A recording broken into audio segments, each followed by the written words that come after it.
17. Jesus na Samaria. Descendo Jesus de Jerusalém para Cafarnaum, seguido de alguns dos discípulos, nas suas habituais jornadas a pé, alcançou a Samaria, quando o crepúsculo já se fazia mais sombrio. Felipe, André e Tiago, estando com muita fome, deixaram o mestre a repousar junto de uma pequena herdade e demandaram o lugarejo mais próximo em busca de alimentos.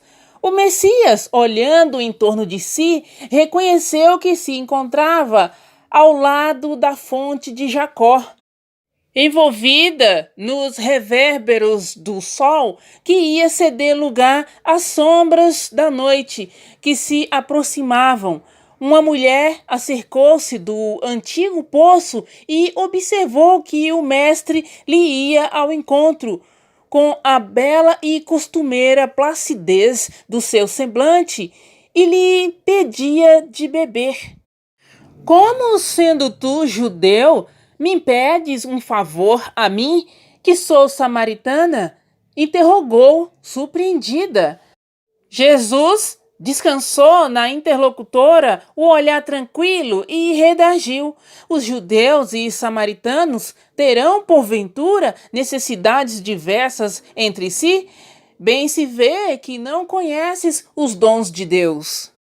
Porquanto, se houvesses guardado os mandamentos divinos, compreenderias que te posso dar da água viva. Que vens a ser essa água viva? Inquiriu a samaritana impressionada. Onde a tens?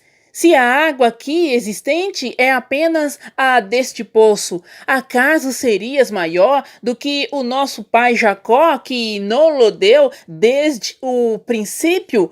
Mulher, a água viva é aquela que sacia toda sede, vem do amor infinito de Deus e santifica as criaturas. E, envolvendo a samaritana no doce magnetismo de seu olhar, continuou: este poço de Jacó secará um dia no leito da terra, onde agora repousam suas águas claras. A serpente poderá fazer seu ninho. Não sentes a verdade de minhas afirmativas ante a tua sede de todos os dias? Não obstante levares cheio o cântaro, voltarás logo mais ao poço com uma nova sede. Entretanto, os que beberem da água viva estarão eternamente saciados. Para esses, não mais haverá a necessidade material que se renova a cada instante da vida. Perene conforto lhe refrescará os corações pelos caminhos mais acidentados, sob o sol ardente dos desertos do mundo. A mulher escutava, presa de funda impressão, aquelas palavras que lhe chegavam ao santuário do Espírito com a solenidade de uma nova revelação. Senhor, dá-me dessa água, exclamou interessada. Mas ouve, disse-lhe Jesus, e o mestre passou a esclarecê-la sobre fatos e circunstâncias íntimas de sua vida particular, explicando-lhe o que se fazia necessário para que a sagrada emoção do amor divino lhe iluminasse a alma, afastando-a de todas as necessidades penosas da existência material. Observando que não havia segredos para Jesus, a samaritana chorou e respondeu: Senhor, agora vejo que és de fato um profeta de Deus. Meu espírito está cheio de boa vontade e desde muito penso na melhor maneira de purificar minha vida e santificar os meus atos. Entretanto, é tal a confusão que observo em torno de mim que não sei como adorar a Deus. Os meus familiares e vizinhos afirmam que é indispensável celebrar o culto ao Todo-Poderoso neste monte. Os judeus nos combatem e asseveram que nenhuma cerimônia terá valor fora dos muros de Jerusalém. As discórdias nesta região têm chegado ao cúmulo. Ainda há pouco tempo, um judeu feriu um dos nossos por causa das suas opiniões acerca da comida impura. Já que tenho a felicidade de ouvir as tuas palavras, ensina-me o melhor caminho. O mestre observou-a compadecido e exclamou: Tens razão. As divergências religiosas têm implantado a maior difusão entre os membros da grande família humana. Entretanto, o pastor vem ao redil para reunir as ovelhas que os lobos dispersaram. Em verdade, afirmo-te que virá um tempo em que não se adorará a Deus nem neste monte, nem no templo suntuoso de Jerusalém, porque o Pai é Espírito e só em espírito deve ser adorado. Por isso, venho abrir o templo dos corações sinceros para que todo culto a Deus se converta em íntima comunhão entre o homem e o seu Criador. Suave silêncio se fez entre ambos, enquanto Jesus parecia sondar o invisível com o seu luminoso olhar. A samaritana meditava. Daí a alguns instantes, acompanhados de grande número de populares, chegavam os discípulos, admirando-se todos de encontrarem o Messias em conversação íntima com uma mulher. Nenhum deles, todavia, aventurou qualquer observação menos digna ou imprudente, observando que o Messias se preparava para retirar-se em busca da aldeia mais próxima. A samaritana, eminentemente impressionada com as suas revelações, solicitou a presença de todos os seus familiares e vizinhos a fim de que o conhecessem e lhe ouvissem a palavra. Tiago e André haviam trazido pão e algumas frutas e insistiam com Jesus para que se alimentasse. O mestre, porém, aproveitou o instante para mais uma vez ensinar o caminho do reino com as suas palavras amigas, compondo parábolas singelas. Muita gente se aglomerara para ouvi-lo. Eram viajantes que demandavam regiões diferentes, a par de grande grupo de samaritanos de opiniões exaltadas. A enorme assembleia se pôs a caminho, mas o Messias continuou espalhando as suas promessas de esperança e de consolação. Nesse interim, Felipe consultou os companheiros e, aproximando-se de Jesus, rogou-lhe carinhosamente: Mestre, por favor, aceitai um pouco de pão. É indispensável cuidardes do sustento.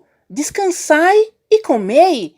Não se preocupes, Felipe, disse o Messias com recolhimento. Não tenho fome. Aliás, recebo um alimento que talvez os meus próprios discípulos ainda não puderam conhecer. Qual? Atalhou o discípulo com interesse. Antes de tudo, meu alimento é fazer a vontade daquele Pai misericordioso e justo que a este mundo me enviou, a fim de ensinar o seu amor e a sua verdade. Meu sustento é realizar a sua obra. É verdade, observou o discípulo olhando a multidão que os acompanhava. Vedes melhor os corações e não podemos perder esta oportunidade de divulgação da Boa Nova. Levaremos para Cafarnaum mais este triunfo, porque é incontestável que obtivestes aqui entre os samaritanos um dos nossos maiores êxitos. Tiago e André ouviam silenciosos o diálogo. As palavras entusiásticas do apóstolo, o mestre sorriu e acrescentou: não é isso propriamente o que me interessa. O êxito mundano pode ser uma ondulação de superfície. O de que necessitamos em todas as situações é entender o que o Pai deseja de nós.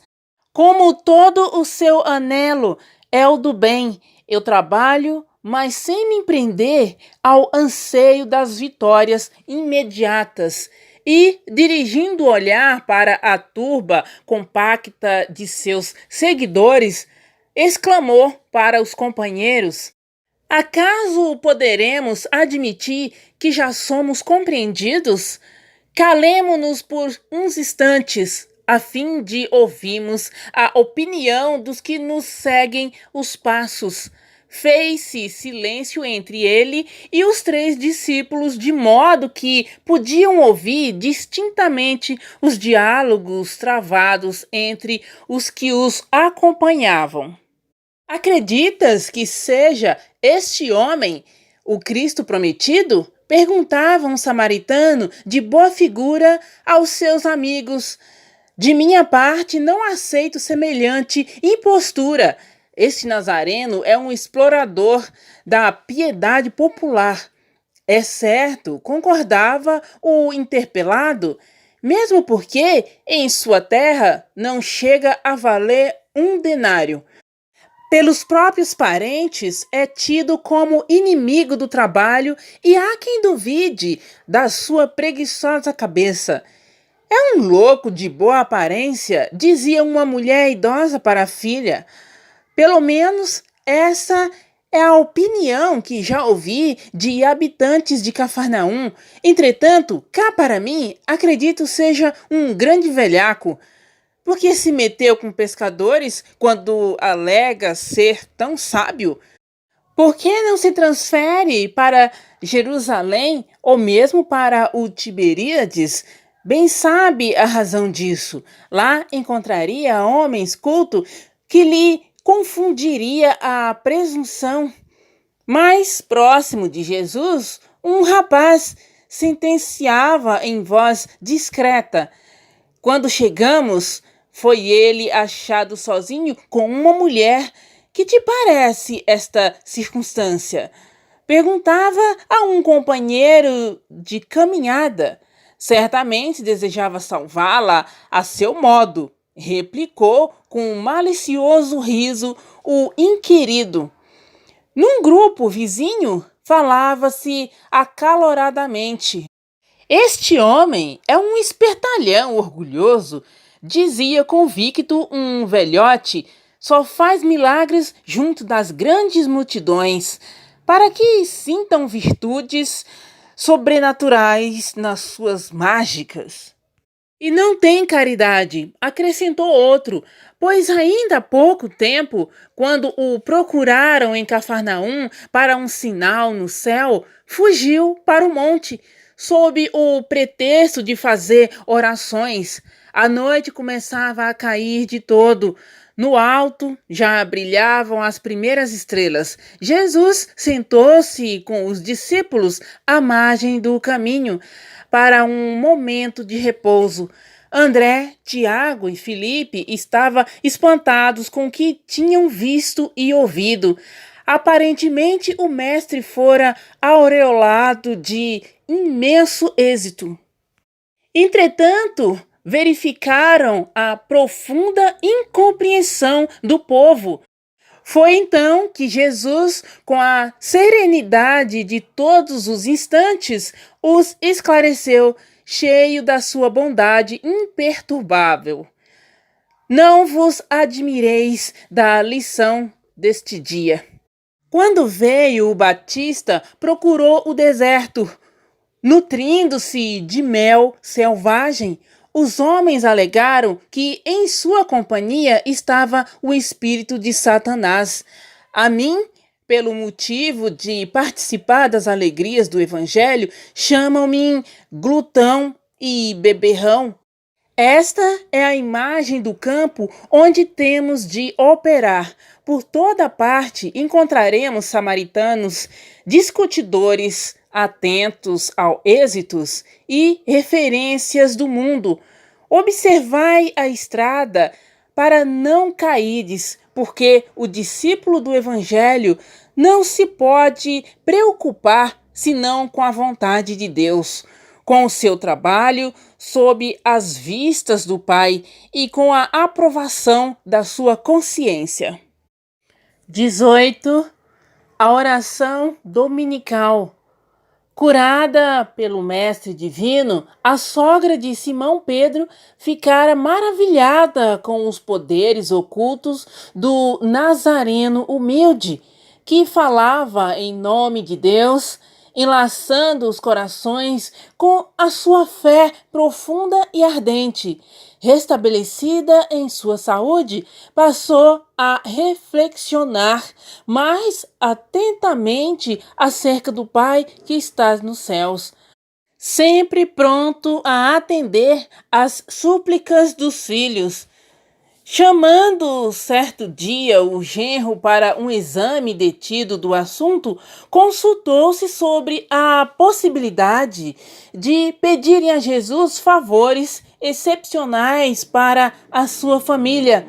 Lembrava-lhe a circunstância de ser o mestre um emissário poderoso do reino de Deus que parecia muito próximo. Concitava-o a ponderar ao Messias que eles eram dos seus primeiros colaboradores sinceros e a enumerar-lhe as necessidades prementes da família, a exiguidade do dinheiro, o peso dos serviços domésticos, a casa pobre de recursos, situação a que as imensas possibilidades de Jesus, cheio de poderes prodigiosos, seriam capazes de remediar. O pescador, simples e generoso, tentado em seus sentimentos humanos, examinou aquelas observações destinadas a lhe abrir os olhos com referência ao futuro.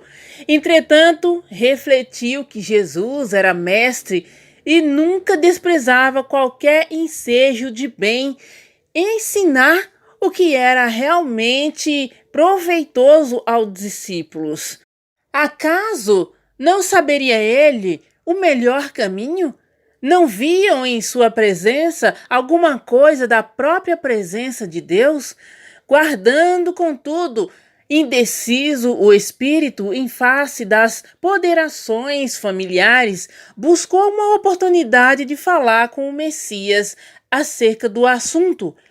Chegada que foi a ocasião, o apóstolo procurou provocar muito de leve a solução do problema, perguntando a Jesus com a sua sinceridade ingênua: Mestre, será que Deus nos ouve todas as orações?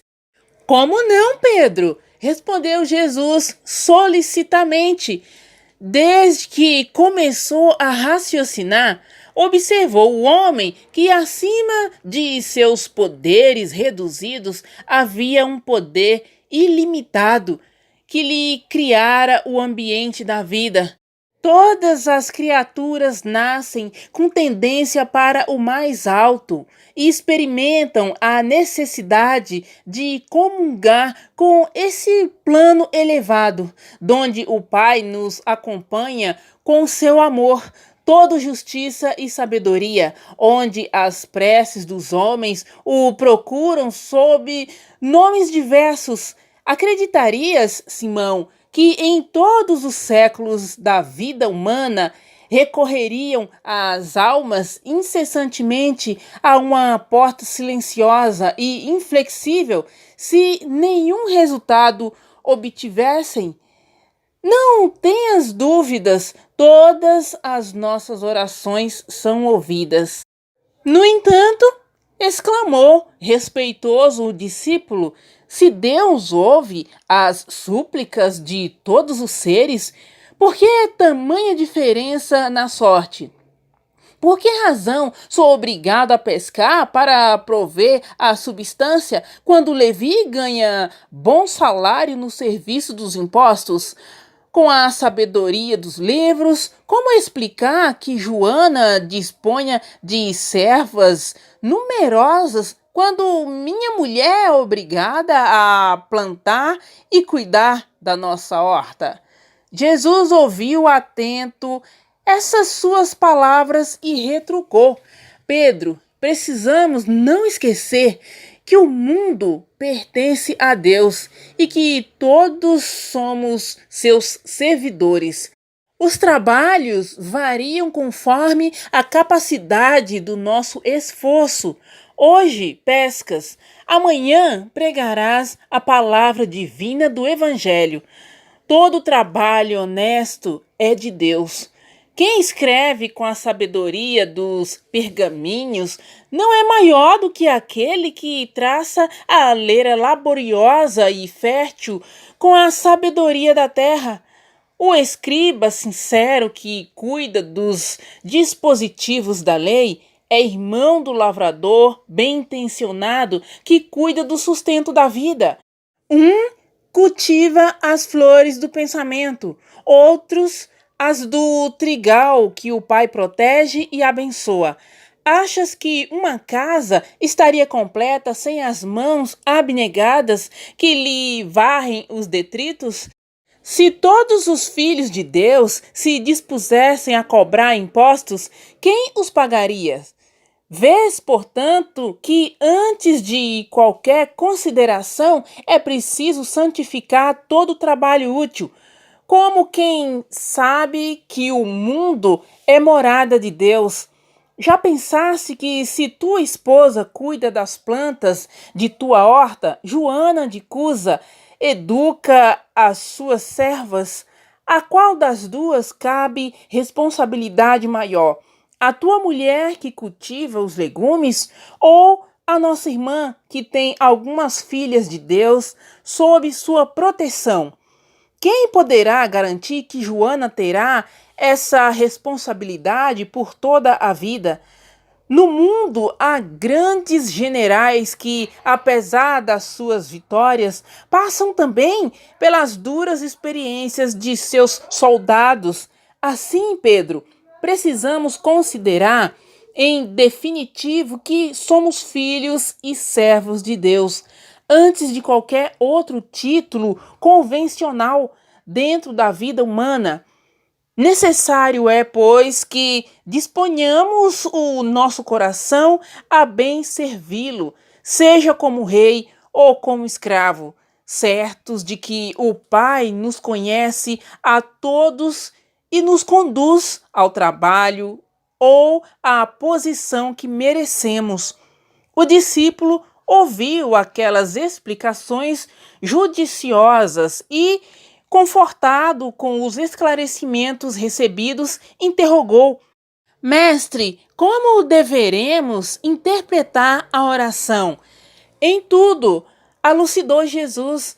Deve a oração constituir o nosso recurso permanente de comunhão ininterrupta com Deus. Nesse intercâmbio incessante, as criaturas devem apresentar ao Pai, no segredo das íntimas aspirações, os seus anelos e esperanças, dúvidas e amargores. Essas confidências lhes atenuarão os cansaços do mundo, restaurando-lhes as energias, porque Deus lhes concederá de sua luz. É necessário, portanto, cultivar a prece para que ela se torne um elemento natural da vida, como a respiração. É indispensável conheçamos o meio seguro de nos identificarmos com o nosso Pai. Entretanto, Pedro, observamos que os homens não se lembram do céu, senão nos dias de incerteza e angústia do coração. Se a ameaça é cruel e iminente o desastre, se a morte do corpo é irremediável, os mais fortes dobram os joelhos. Mas quanto não deverá sentir-se o pai amoroso e leal de que somente o procurem os filhos nos momentos do infortúnio, por eles criados com as suas próprias mãos, em face do relaxamento dessas relações sagradas por parte dos homens, indiferentes ao carinho paternal da providência que tudo lhes concede de útil e agradável. Improficuamente desejará o filho uma solução imediata para as suas necessidades e problemas, sem remediar ao longo afastamento em que se conservou do pai no percurso, postergando-lhe os desígnios, respeito às suas questões íntimas e profundas. Simão Pedro ouvia o mestre com uma compreensão nova. Não podia apreender a amplitude daqueles conceitos que transcendiam o âmbito da educação que recebera, mas procurava perceber o alcance daquelas alucidações, a fim de cultivar o intercâmbio perfeito com o Pai sábio e amoroso, cuja assistência generosa Jesus lhe revelara dentro da luz dos seus divinos ensinamentos. Decorridos alguns dias, estando o mestre a ensinar os companheiros uma nova lição referente ao impulso natural da prece, Simão lhe observou: Senhor, tenho procurado por todos os modos manter inalterável a minha comunhão com Deus, mas não tenho alcançado o objetivo de minhas súplicas. E o que tens pedido a Deus? Interrogou o mestre sem se perturbar. Tenho implorado a sua bondade que aplane os meus caminhos com a solução de certos problemas materiais. Jesus contemplou longamente o discípulo, como se examinasse a fragilidade dos elementos intelectuais de que podia dispor para a realização da obra evangélica. Contudo, evidenciando mais uma vez o seu profundo amor e boa vontade, esclareceu com brandura e convicção: Pedro, enquanto orares pedindo ao Pai a satisfação de teus desejos e caprichos, é possível te retirares da prece inquieto e desalentado. Mas sempre que solicitares as bênçãos de Deus, a fim de compreenderes a sua vontade justa e sábia a teu respeito, receberás pela oração os bens divinos do consolo e da paz. O apóstolo guardou silêncio, demonstrando haver afinal compreendido. Um dos filhos de Alfeu, porém, reconhecendo que o assunto interessava sobremaneira a pequena comunidade ali reunida, adiantou-se para Jesus pedindo: Senhor, ensina-nos a orar. Dispondo-os então em círculo e como se mergulhasse o pensamento num invisível oceano de luz, o Messias pronunciou pela primeira vez a oração que legaria à humanidade, elevando o seu espírito magnânimo ao Pai Celestial e colocando o seu amor acima de todas as coisas, exclamou: Pai nosso que estás nos céus, santificado seja o teu nome.